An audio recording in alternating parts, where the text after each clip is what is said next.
Hello student of class 11 science. Now the gravitation part 4. In this video we are going to discuss the escape velocity and the orbital velocity. First point is that escape velocity. From the name it's very clear. Escape means escaping from the earth's gravitation field. अर्थ के field से बाहर निकल के भाग जाना. So escape velocity, usually denoted by V, is the minimum velocity with which a body must be projected vertically upwards in order that it may just escape the gravitation field of the earth. The escape velocity is the minimum velocity with which a body must be projected vertically upward in order that it may just escape the gravitation field. Here the earth is there, say on surface of the earth one ball is kept. If I am throwing the ball, what happens? After reaching to certain height, it comes back due to the earth's gravitation field. Again, if I am going to increase the speed or the velocity, it goes to certain more distance or the height and come back. Slowly and slowly, if I am going to increase the speed, what happens? It goes up to larger or the greater height and reaches to the surface of earth. But suppose if I am going to apply a particular minimum velocity so that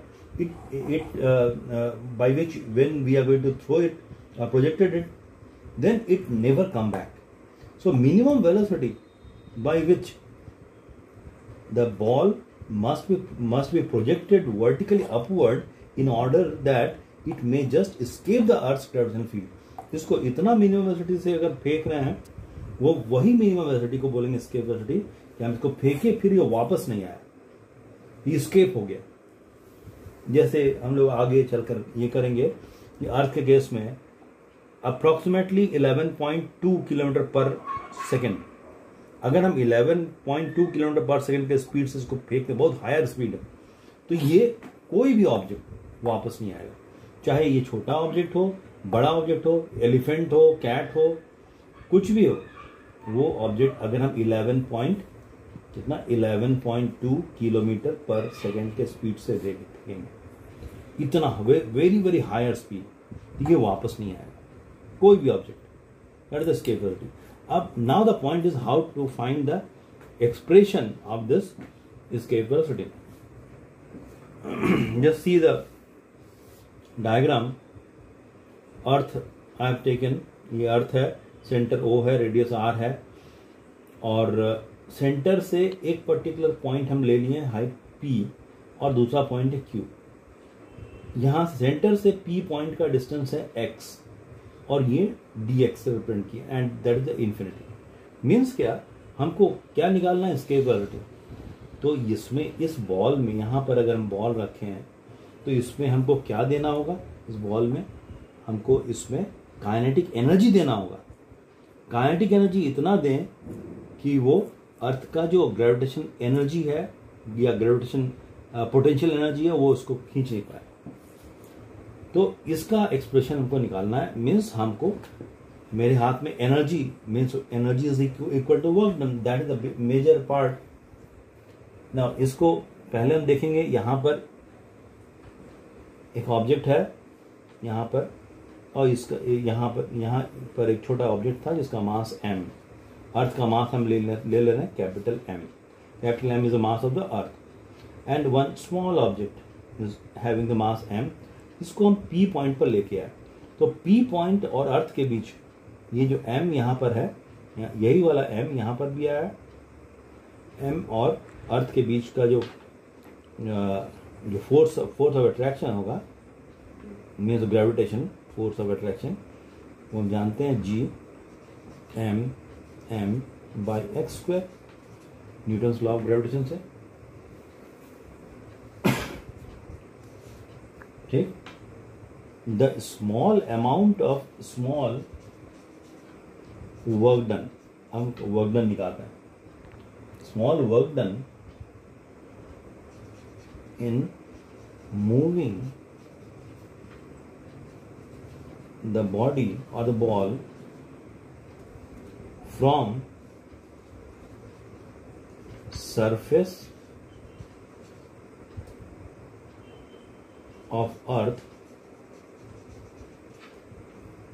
to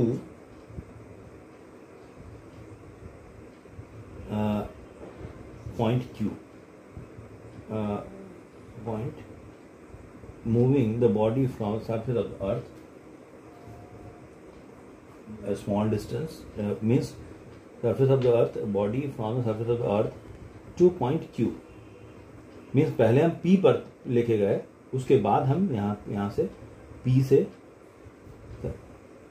तो P से Q पर हम लेके जा रहे हैं, तो हम देखेंगे small work done from the surface से अच्छा रहेगा, यहाँ P पॉइंट कर दो, P से Q तक, P से Q तक स्मॉल वर्क डन निकालना है। तो ये small work done DW is equal to क्या होगा, F डॉट S, यहाँ पर F हम लोग, और F डॉट S यहाँ पर अगर थीटा 0 हो गया, थीटा 0 क्यों हुआ, फोर्स ऑफ अट्रैक्शन, और फोर्स ऑफ अट्रैक्शन इस ऑब्जेक्ट का अर्थ के बीच इधर है, फोर्स ऑफ अट्रैक्शन, डिस्प्लेस हम इधर कर रहे हैं, तो ये 180, तो 0 नहीं होगा, कितना हो जाएगा 180, 180।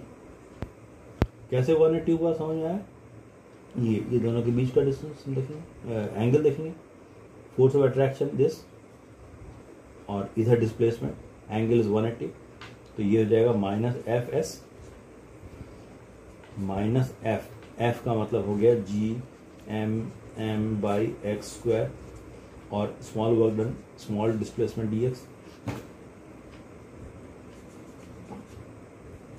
तो ये आ गया D W minus G M by x square D x.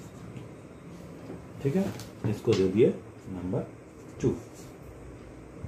Now, therefore, the total work done,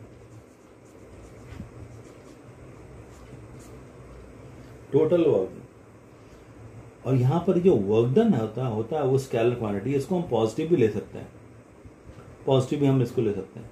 total work done कहां से कहां, फ्रॉम R टू इन्फिनिटी, मतलब क्या, यहां से लेकर ऑब्जेक्ट को इन्फिनिटी तक टोटल वर्क। पहले स्मॉल वर्क डन निकाले, उसको इंटीग्रेट कर देंगे, तो ये हो जाएगा इधर W integration of DW minus integration GM by x square DX, कहां से कहां तक, R से इन्फिनिटी तक। अगर हम लोग वर्क डन को निगेटिव लेकर चल रहे हैं, तो ये मेरा ऐसा आ रहा है। अब देखिए नेक्स्ट स्टेप क्या होगा, वर्क डन जैसा हम बोले, वर्क डन होता क्या है, work done is a scalar quantity, scalar quantity होता है, तो इसका निगेटिव पॉजिटिव से कोई मतलब नहीं है, तो हम लोग वर्क डन लेके चलते हैं, integration of GM by x square DX, कहां से कहां तक, R से इन्फिनिटी तक, और W इज इक्वल टू जो कॉमन जो कांस्टेंट है उसको बाहर निकाल लिए। अब integration of DX by x square R to infinity, इसको इंटीग्रेशन करेंगे कितना आएगा, GM 1 by minus 1 by x, और ये कहां से कहां तक, R टू इन्फिनिटी। अब हम लोग क्या करेंगे, GM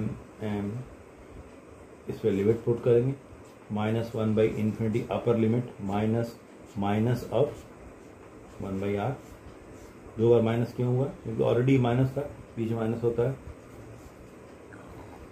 तो 1 बाई इन्फिनिटी क्या होता है 0, तो यहाँ माइनस माइनस प्लस, तो GM बाई R, ये वर्क डन आया। इसको थर्ड इक्वेशन दे दी यहाँ पर, राइट। अब मान लेते हैं यही वर्क डन, ये वर्क डन कौन कर रहा है, अर्थ कर रहा है। अब इसके अपोजिट में हम उस ऑब्जेक्ट को थ्रो कर रहे हैं तो काइनेटिक एनर्जी दे रहे हैं। मान लेते हैं VE, if V is the escape velocity,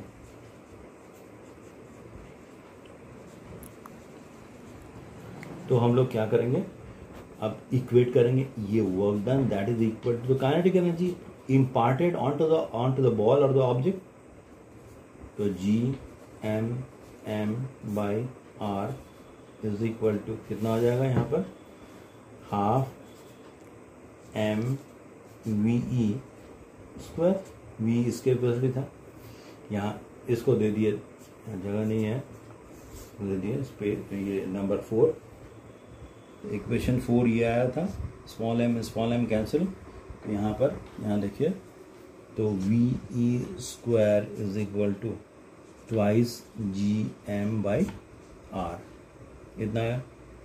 अब हम लोग जानते हैं एक simple formula expression due to gravity का, Gm बाई R स्क्वायर, ये हम लोग जानते हैं, वी नो, ये एक फॉर्म आया तो VE एक फॉर्म आया means 2Gm by R under root, ये इसके वेलोसिटी का एक्सप्रेशन है। अब दूसरा एक्सप्रेशन निकालने के लिए इसका यूज करेंगे, यहाँ यूज करेंगे तो Gm इज इक्वल टू क्या हो जाएगा, GR स्क्वायर, इस Gm का वैल्यू GR स्क्वायर इसमें पुट करेंगे तो VE इज इक्वल टू क्या हो जाएगा, 2GR square by R under root, ये R एक कैंसिल हो गया, 2GR, ये दूसरा एक्सप्रेशन है। इसके velocity depends on twice small g and the radius of the earth, this and this, very important relation. कोई पूछेगा स्केलर वेलोसिटी किस पर डिपेंड कर रहा है, depend on the capital G, that is the constant, m the mass of the planet और the heavenly object, and r is the radius of that planet, but it is independent of the falling object. वो ball जिसका mass कुछ भी था, small m था, उस पर depend नहीं कर रहा। अब अर्थ के केस में, फॉर अर्थ अगर हमको निकालना है तो ये इसमें वैल्यू पुट कर देंगे, 9.81 इंटू इसका 6400 किलोमीटर होता है,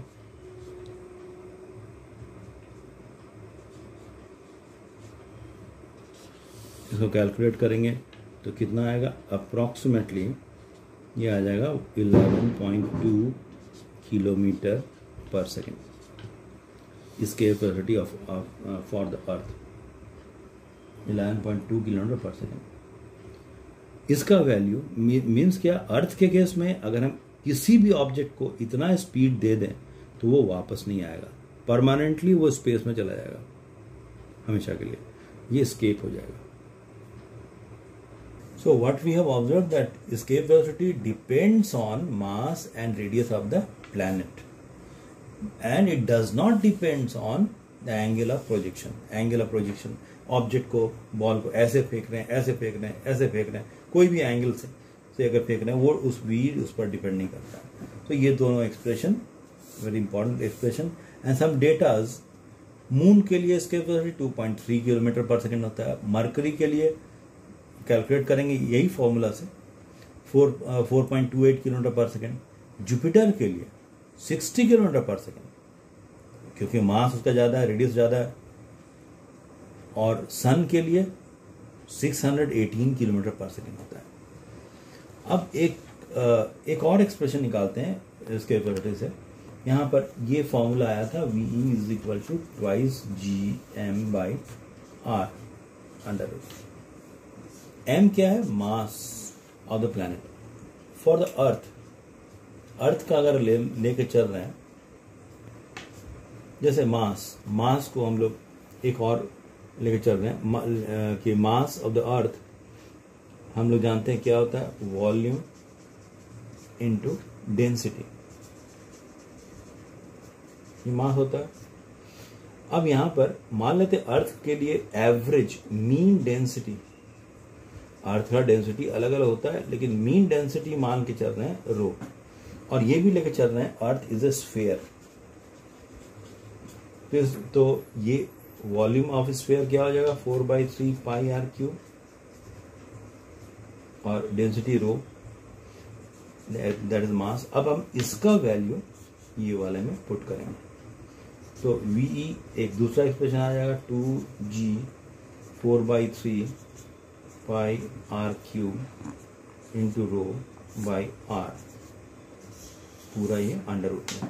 इसको कैलकुलेट करेंगे, ये 2 रह जाएगा यहाँ पर, V आ जाएगा 8 पाई रो G R स्क्वायर बाई 3। ये एक थर्ड एक्सप्रेशन आया इसके ऊपर, ठीक है। 8 pi O capital G R square by 3, third expression आया इसके ऊपर, ठीक है। ये फर्स्ट इक्वेशन था, ये सेकेंड एक्सप्रेशन था, और ये third. Very very important, you have to remember that is the escape velocity. The orbital velocity, orbital velocity from the name itself clear, orbit से orbital हुआ है। Orbital velocity is the velocity required to put the satellite into its orbit around the earth. Velocity required to put the satellite into its orbit around the earth. It is generally denoted by V0. Now just see the diagram. Here the earth, mass m, radius r, from the surface of the earth at a certain height h, one satellite is there having mass small m, and यहाँ से ही ये एक certain height पर हम satellite को project करते हैं, उस वेलोसिटी को v0 देते हैं। इसको वर्टिकली ऐसे नहीं करते हैं, इसको हॉरिजॉन्टली फेंकते हैं ताकि ये अर्थ के चारों ओर फिर ऑर्बिट करने लगे, रिवॉल्व करने लगे। तो मेरा असली काम क्या है, ये इसको ऑर्बिट घुमाना अर्थ के चारों ओर, ये कंटिन्यू घूमते रहेगा। तो घूमने का जहाँ सवाल है तो सेंट्रीपिटल फोर्स तो लगेगा ही, उसके बगैर होगा नहीं। पहले हम लोग ये लेके आते हैं, तो ये अर्थ के सेंटर से ये सैटेलाइट कहाँ पर है, कोई पूछेगा, r प्लस एच, r इसका रेडियस है, r प्लस एच, यहाँ से यहाँ तक क्या है r, और ये h। यहाँ पर force of gravitation, universal law of gravitation के अनुसार क्या हो जाएगा, g इसका m by r plus h whole square. ये यहाँ पर सैटेलाइट है, ये अर्थ है, ये दोनों के बीच फोर्स ऑफ ग्रेविटेशन कितना है, इतना है। The centripetal force, centripetal force required by the satellite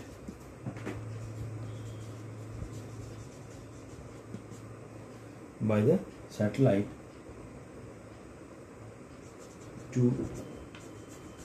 keep it in its orbit। Centripetal force हम लोग जानते हैं कितना होता है, mv स्क्वायर बाई, जहाँ घूमने की बात आई है mv square by r centripetal force. यहाँ पर क्या हो जाएगा, सेंट्रीपिटल फोर्स, ये फोर्स ऑफ ग्रेविटेशन था, ये सेंट्रीपिटल फोर्स है, ये कितना हो जाएगा, m किसका, mass of that satellite, m v, कौन सा v, v0 by mv square by r क्या होगा यहाँ पर, r प्लस एच, केवल r plus h, mv square by r होता है। दोनों फोर्स, ये force, that force of gravitation is providing the necessary centripetal force. Reason यही है, force of gravitation between the earth and the satellite is providing the necessary centripetal force for revolving around the earth. So at equilibrium में balance condition, दोनों equal, m v0 square by r plus h, दोनों को equate करेंगे, g m by r plus h whole square, एक r plus h इससे cancel हो गया, एक m इससे कैंसिल हो गया, तो मेरा क्या क्या बचा यहाँ पर, v naught square is equal to g M by r plus h, इतना बचा। अब इसमें यहाँ पर अगर स्क्वायर को हटाएंगे तो क्या हो जाएगा, ये अंडर रूट, इसको दे दिया नंबर 3। ये एक एक्सप्रेशन निकला किसका, ऑर्बिटल वेलोसिटी का। दूसरा एक्सप्रेशन के लिए हम लोग वही कौन सा फॉर्मूला यूज करेंगे, g is equal to g M by r square. यहाँ से जी एम कितना कितना हो जाएगा, g इंटू आर स्क्वायर, इसका वैल्यू इसमें 3 में पुट करेंगे, कितना हो जाएगा, v naught is equal to g r square by r plus h under root. If r is much greater than h, हम लोग ये लेके चल रहे हैं कि satellite is closer, means satellite is closer to earth, r is greater than, तो हम h को नेग्लेक्ट कर देंगे, तो v नॉट कितना हो जाएगा, g r square by r, एक r कैंसिल हो गया, कितना बचा है यहाँ, v naught is equal to under root g r. ये नेक्स्ट एक्सप्रेशन निकला नंबर 4। तो ये दोनों एक्सप्रेशन ऑर्बिटल वेलोसिटी का एक्सप्रेशन आया 3 और 4। 3 है एक्यूरेट, और ये फोर्थ वन क्या है कि satellite is closer to earth, क्योंकि हम एच को नेग्लेक्ट कर दिए थे, राइट। यही है ऑर्बिटल वेलोसिटी। अब यहाँ पर एक छोटा सा पॉइंट यहाँ पर है, वो देखिए पॉइंट क्या है। अब अर्थ के लिए ना, फॉर अर्थ अगर हमको वी ओ निकालना है तो यहाँ पर वही g का वैल्यू, g इंटू आर, अगर इसका g का वैल्यू पुट कर रहे हैं 9.81 मीटर पर सेकंड स्क्वायर, r का 6400 किलोमीटर, तो ये अप्रॉक्सीमेटली आएगा 7.92 किलोमीटर पर सेकंड। इतना होता है ऑर्बिटल वेलोसिटी अर्थ के लिए, मीन्स अप्रॉक्सीमेटली इसको लेके चलते हैं 8 किलोमीटर पर सेकंड, 8 किलोमीटर पर सेकंड के स्पीड से हमको प्रोजेक्ट करना होगा। अब एक तो अभी तक हम लोग स्केप वेलोसिटी में देखिए क्या कितना आया, स्केप वेलोसिटी आया था उसका एक्सप्रेशन अंडर रूट 2gr, और इसका कितना ऑर्बिटल का gr अंडर रूट। तो हम क्या देख रहे हैं यहाँ पर कि escape velocity is √2 times the orbital velocity, √2 times of the orbital velocity.